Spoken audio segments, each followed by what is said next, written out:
G'day, it's Justin Hogg here from Right Source. Another month without budgeting. Yes, so what are we going to talk about today? Today we're going to talk about how to have a successful business in Australia. When we start a business, we hope for the best and we plan for the worst.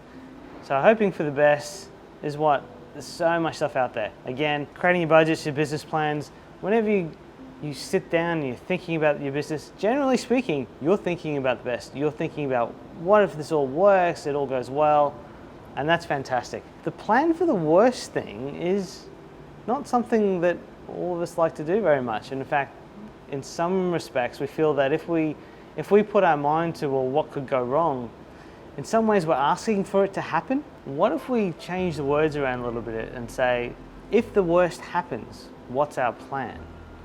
That's probably a better way to look at it. And this is something that can actually help your business succeed where others fail. Because if you have already thought about what's going to happen when things go wrong, or you will already have an indicator of when you know things might be going wrong, and you'll have an idea of what you need to do to fix it.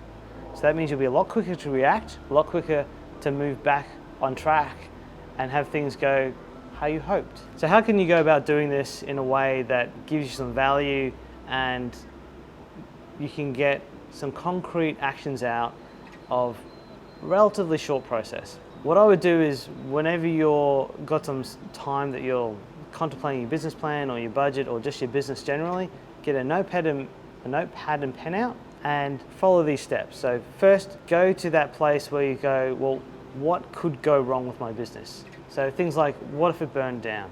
What if I got sick? What if I had a car accident? What if a competitor opened up? What if I was no longer able to sell what I'm doing? Think of all the things that could possibly go wrong and write them down.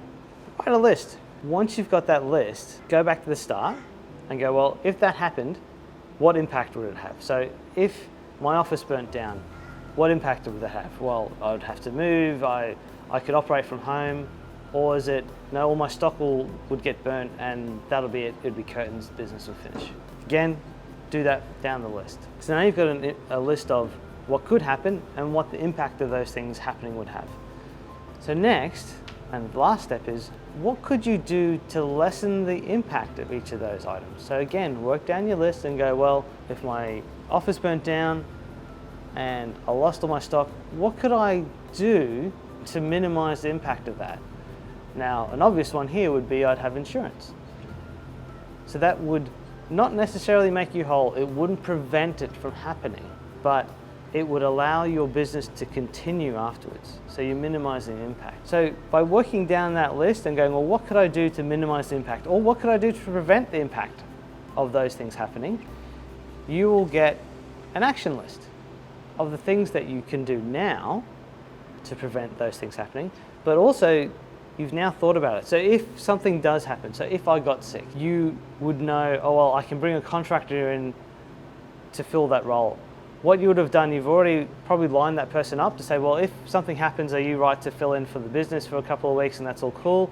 You already know who to make the call to. So when you're getting sick or when you know something's happened, you already have a plan in place. Oh, I'd already thought about this. I'll call the contact I've got, line him up, get things happening, and that way you'll miss less of a beat. You won't be trying to work out what the hell to do when you're in that situation, and things will rectify themselves a lot quicker. So 3 other examples. I'll just talk you through a couple of examples. We touched on insurance. Now, insurance is definitely a way to protect your business, and that's what it's about. Insurance is about making sure that if something bad happens in your business, you have a better chance of recovering and continuing on.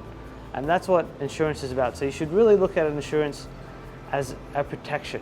The next thing that you can look at in terms of a process is, again, this thing called Runway, or your personal runway, how much time and capacity you've got.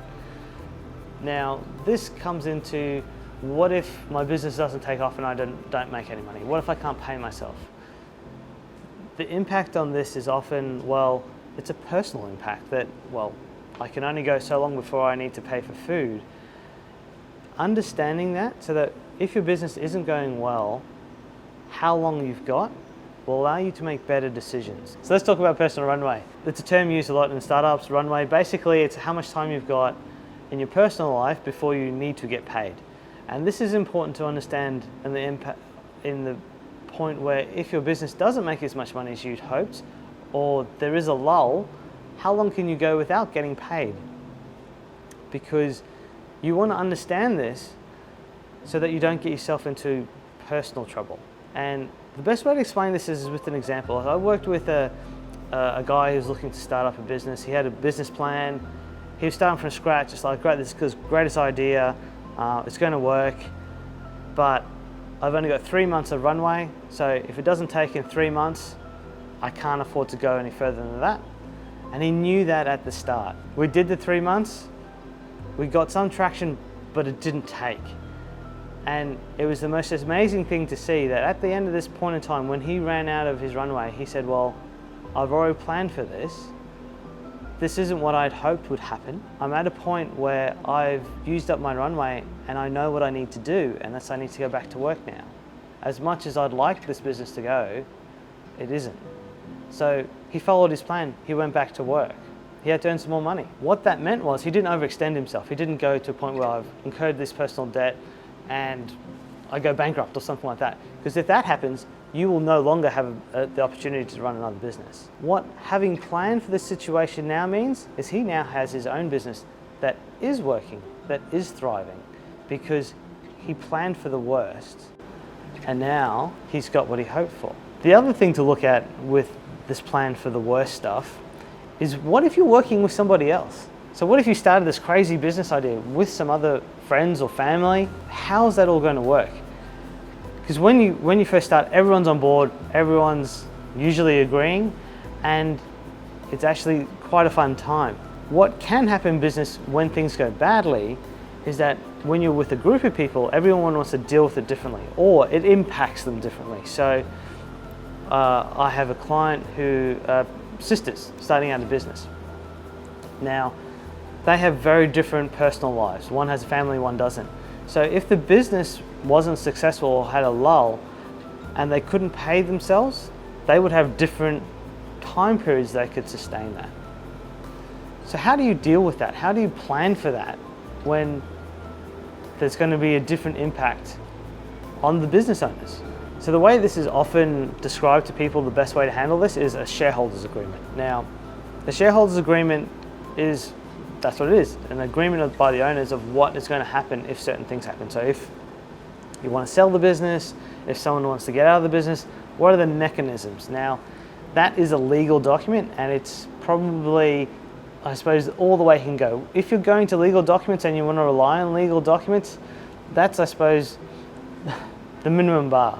I would encourage people to, before you go to the legal document stage, actually have a talk about how this is going to work. So sit down, have a conversation and write it down. Like, say, well, what if business goes bad and one of us can't afford to continue on, how are we going to deal with that? Have a conversation, write down your thoughts, and sort of come to some agreement. Now, you can go away and formalize that in a legal document, but a legal document is really just formalizing it so you can take someone to court.